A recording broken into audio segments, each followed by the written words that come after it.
Bulgaria کے وزیر اعظم نے اپنے سیاسی اور حکومتی عہدوں سے استعفیٰ دے دیا۔ عالمی خبر رساں ادارے کے مطابق بلغاریہ کے وزیر اعظم نے ملک بھر میں کئی ہفتوں سے جاری حکومت مخالف احتجاج کے پیدا ہونے والے سیاسی بحران کے باعث استعفیٰ دیا۔ عوامی احتجاج اور مظاہرے اس روز پکڑے لگے تھے جب حکومت نے 2026 کے بجٹ کی تجویز پیش کی تھی، جس میں ٹیکس اور سوشل سیکیورٹی میں ہوشربا اضافہ کیا گیا تھا۔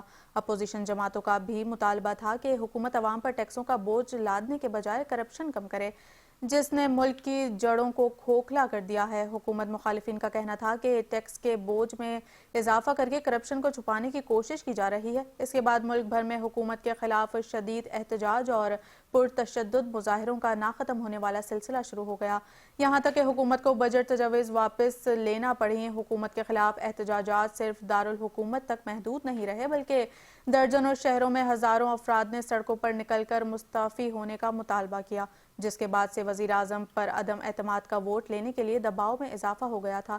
تاہم اس سے قبل ہی مستعفی ہونے کا اعلان ٹیلی ویژن خطاب میں کیا گیا۔ بلغاریہ میں گزشتہ 4 برسوں کے دوران 7 بار الیکشن ہو چکے ہیں اور گزشتہ چند برسوں میں متعدد غیر مستحکم حکومتیں بنتی رہیں اور تحلیل ہوتی رہیں، جس کے بعد حکومت پر عوام کا اعتماد کم ہوتا جا رہا ہے۔ تاہم اس بار بھی امکان ہے کہ جلد نئے انتخابات ہوں گے، جب تک کوئی نئی قائم حکومت تشکیل نہیں پاتی۔